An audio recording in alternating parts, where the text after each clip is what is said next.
दिवस की बहुत बहुत शुभकामनाएं।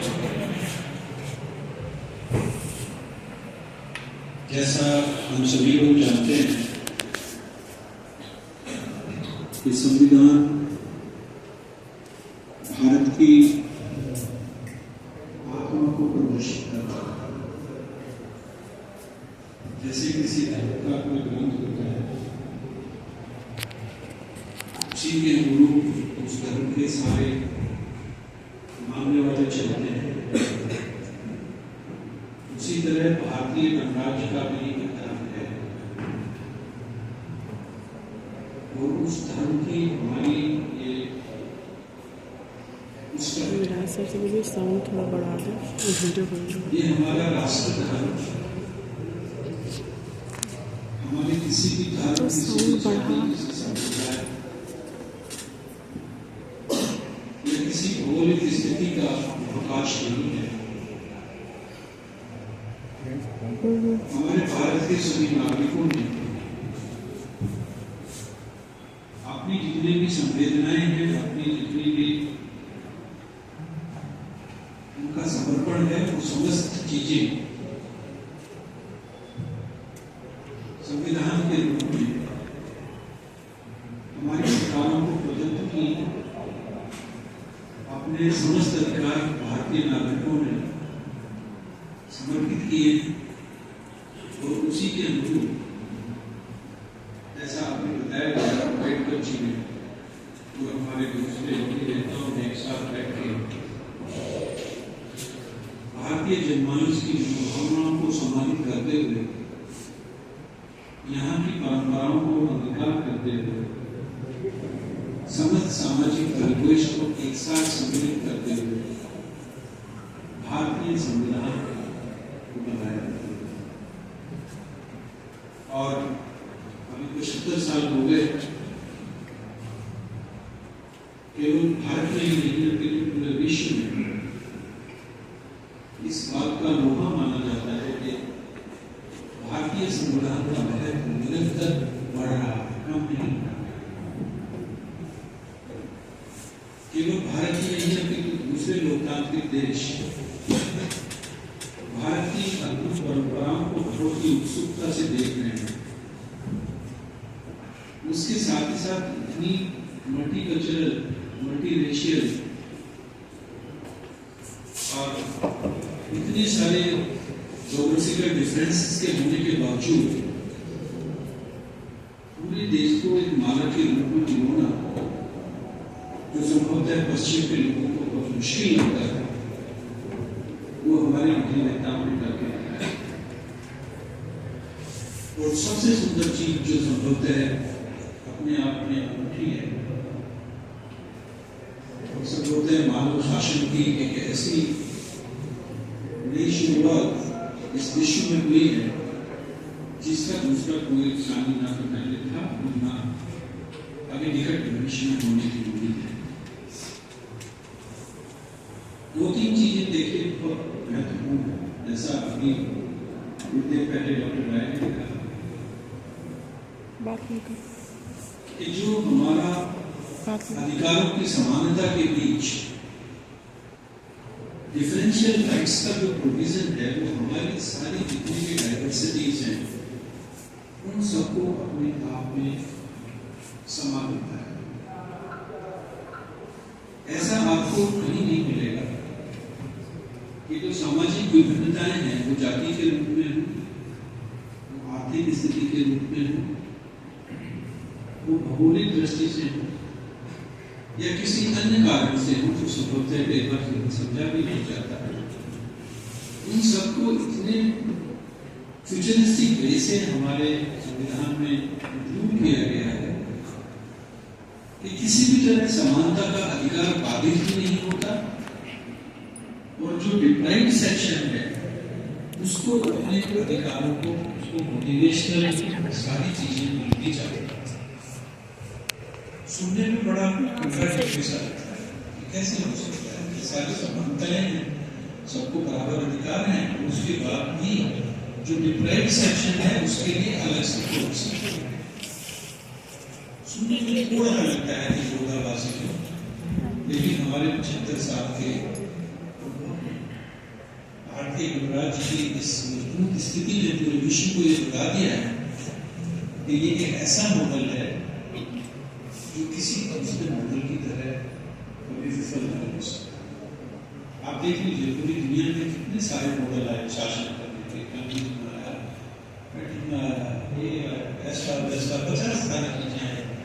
आपने यूएसएसआर कर देखा, अभी आप अमेरिका का देख रहे हो, आप प्रेसिडेंशियल वोटिंग को भी देख रहे हो, ठीक है, आप प्रोपोजल सिस्टम भी देख रहे हो, आप ऐसी चीजें भी देख रहे हो जैसे आदमी वोट करती है। लेकिन जो मजबूती हमारे जो गणराज्य की परिकल्पना है उसमें नजर आती है, वो संभवतः नहीं दूसरी जगह नजर आती है। उसका सबसे बड़ा कारण यही है कि हमारी जितनी भी जन भावनाएं हैं, हमारे समाज की विभिन्न वर्गों की जितनी भी अपेक्षाएं हैं, उन सबको बहुत ही सुंदर तरीके से संविधान के रूप में पिरोया है।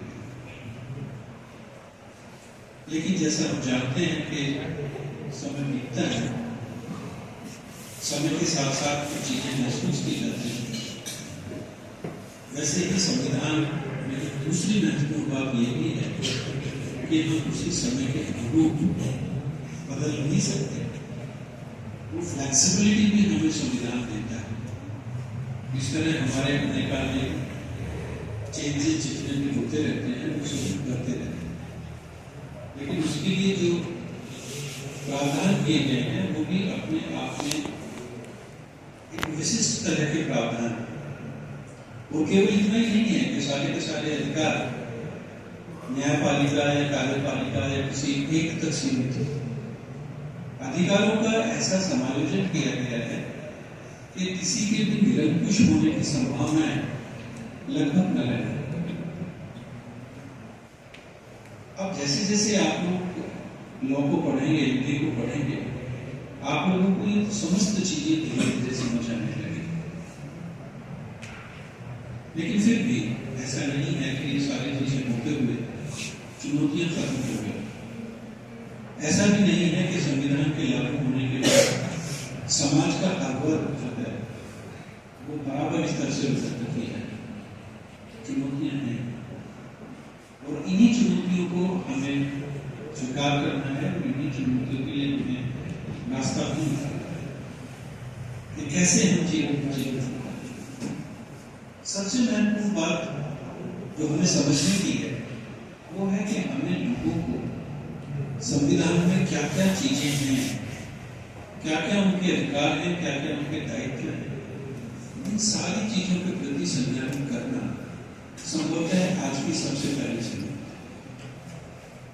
किसी भी व्यक्ति को यदि उसके अधिकारों और दायित्वों का बोध होगा तो निसंदेह आप एक अच्छे नागरिक की उम्मीद होना उससे कर सकते हैं। लेकिन यदि उसे इन चीजों का पता ही नहीं होगा,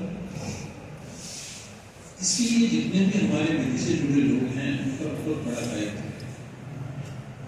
उनको जनमानस तक, क्योंकि अभी भी देश का बहुत बड़ा हिस्सा ऐसा है जिसकी पहुंच शिक्षा तक नहीं है। और शिक्षा में भी दो विशेष प्रकार की शिक्षा है, एक तो ज्ञान विज्ञान की शिक्षा और दूसरी विधि की शिक्षा। इसका बहुत कम लोगों को पहुंच है। कभी भी हो सकता है कि लोग शिक्षित हो जाएं, लेकिन ये दो ऐसी चीजें हैं जिनमें अभी भी हमारा देश पीछे है। या विज्ञान की शिक्षा में हम लोग अभी काफी पीछे हैं। इसकी जहाँ जिसकी हम बात करते हैं उसमें भी हम काफी पीछे हैं। और इसी तरह अपने अधिकारों और अपने दायित्वों का बोध भी हमारे अंदर का। और ये दोनों चीजें इतनी महत्वपूर्ण है कि जब भी हम बात करेंगे राष्ट्र निर्माण की, जब भी हम बात करेंगे राष्ट्रीय चरित्र उत्थान की, दोनों चीजें बहुत ज्यादा। आज हम चरित्र निर्माण की बात करें तो टेक्नोलॉजी की बात ना करें तो ये बेमानी है। बिना टेक्नोलॉजी के आज आप सोचेंगे कि चरित्र निर्माण हो जाएगा, बिल्कुल संभव नहीं। केवल पुस्तकें पढ़ने से चरित्र निर्माण नहीं। इसी तरह हम ये चाहेंगे कि समाज का हर एक हिस्सा जो है बिना विधि के ज्ञान के आगे आ जाएगा, एक प्रकार की संभव नहीं। जब तक लोगों को उनके अधिकारों का बोध नहीं कराया जाएगा तब तक हम समानता की बातें तो कर सकते हैं, लेकिन उस समानता को हम धरातल पे लेके आने में कभी सफल नहीं। अभी बहुत सारी बात हमारे जी आप लोगों को बता के गए, देखने में कई बार लगता है कि बहुत छोटे छोटे बातें हैं, लेकिन आप खुद ही सोचिए कि एक ऐसा आदमी जिसको वकील नहीं मिल रहा है, उसके पास सरकार ने प्रोविजन दिया है, हमारा संविधान उसके अधिकारों को संरक्षित करता है, ये बात उसको पता ही नहीं, और बिना किसी खर्च के। ये तमाम ऐसी बातें हैं जो हमें बतानी चाहिए। मुझे बहुत खुशी है कि हमारे विधि विभाग ने इसमें पहल की थी और हम लोगों ने इस तरह के लीगल कैफे टाइप चीजें केवल हमारे विश्वविद्यालय में नहीं लगी, तो हमारे कुछ महाविद्यालयों में भी शुरू की गई थी और उनका पॉजिटिव असर भी नजर आया है। लेकिन ये बाकी मात्र, आप कितने गाँव में जा सकते हैं? 6 गाँव में, 10 गाँव में, 20 गाँव में जा सकते हैं। यदि आप पूर्वांचल की बात कीजिए तो कितने सारे गाँव आपके पास, 20,000 गाँव, वहां तक पहुंचना उतना आसान नहीं, लेकिन पहुंचना पड़ेगा। और जो ये मकसद है हमारा संविधान दिवस मनाने का, जो हमारे माननीय प्रधानमंत्री जी, हमारी राज्यपाल महोदया बार बार कहते हैं, हमारी अपनी नई पीढ़ी को संज्ञानित करते हैं, तो इसीलिए करते हैं। आप लोग भी कई बार सोचते होंगे कि क्यों हमारे पूर्वजों ने त्योहार मनाना शुरू किया, क्यों हम दिवाली मनाते हैं, क्यों दिवाली का त्योहार मनाते हैं, क्यों गुरु पूर्व मनाते हैं, क्यों ईद मनाते हैं, तो ये सारी चीजें क्यों मनाते हैं? इसके पीछे मकसद यही है कि हमने अपने वैल्यू सिस्टम को, अपनी परंपरा को जीवित रखना, आगे आने वाली पीढ़ियों को तो तमाम चीजें बतानी है। तो क्यों ना हम अपने महान लोगों के जन्मदिन, उनकी पुण्यतिथियां, या इस तरह के जो हमारे राष्ट्रीय दिवस हैं, जिनमें गणतंत्र दिवस, स्वतंत्रता दिवस, संविधान दिवस, ये तमाम चीजें भी उसी तरह मनाई जानी चाहिए। मनाने का मकसद यही है कि हम लोग उसके प्रति संज्ञानित होंगे और हमें अपने कर्तव्यों पर बोलना होगा। एक विद्यार्थी होने के नाते, एक अध्यापक होने के नाते, कर्मचारी होने के नाते, निसंदेह केवल हमारा काम यही नहीं है कि यहाँ पे आए, पढ़े, चले गए, या पढ़ाया और चले गए, या अपना काम पूरा किया और चले गए। हमें ये सुनिश्चित करना है कि भारतीय नागरिक निरंतर उन्नत किस्म के राष्ट्रीय चरित्र निर्माण में हमारा योगदान होना चाहिए, और वो केवल तभी संभव है जब हम इन सारे त्योहारों को, इन सारे उत्सवों को ठीक से मनाएंगे। और केवल मनाएंगे नहीं, उसकी जो आत्मा है उसको आत्मसात करते हुए अपने आप तो उसका अंगीकार करेंगे ही, उसका परिपालन करेंगे ही, साथ में ये भी सुनिश्चित करेंगे कि जिन लोगों के कॉन्टेक्ट में हम आते हैं, जिन लोगों से हम मिलते हैं, समाज के जिस हिस्से से हम हैं, जिस हिस्से में हम जाते हैं, किसी भी रूप में, एक कार्यकर्ता के रूप में या एक साधारण व्यक्ति या किसी दूसरे रूप में भी वहां पे जाके इन सारी चीजों को हमें लोगों को बताना है, उनको समझाना है कि ये हमारा ऐसे ऐसे हमें काम करना चाहिए। यदि हम ये सारी चीजें कर पाते हैं तो संभवत है इस तरह के दिनों को मनाना उसका प्रयोजन नहीं सिद्ध होगा। तो यदि हम ये नहीं कर पाते हैं कि हम बैठ के सभागार में बैठे भाषण सुना और चले गए, तो इसका कोई मतलब नहीं है। इसी तरह आपको बहुत अच्छा लगा जब आप लोगों ने संविधान की यहाँ पे रंगोली बनाई। इसी तरह आगे थोड़ी देर बाद हमारे ललित कला विभाग में पेंटिंग चीजें होने वाली है। ये कहीं ना कहीं समाज में एक मैसेज जाता है। ये सारी चीजें अखबारों में भी छपेंगी, आपके छोटे भाई बहन भी देखेंगे। जब आपको पुरस्कार दिया जाएगा या जब आपको फोटोग्राफ देखेंगे तो पूछेंगे कि किसने रंगोली बनाई, नाम लिखा होगा, स्नेहा ने बनाई। आप खुद सोच सकते हैं कि कितने सारे लोग इस सब चीजों से प्रेरित होंगे, और यही बेसिकली मुझे पूर्ण आशा है कि हमारे बच्चे और हमारे समस्त अध्यापक इन सारी चीजों का भविष्य में ध्यान रखेंगे, और जितने भी हमारे राष्ट्रीय महत्व के त्योहार हैं उन सबको उसके सही रूप में मनाने की कोशिश करेंगे, और उसके साथ ही साथ ये सुनिश्चित करेंगे कि हमने जो किया है वो समाज के आखिरी में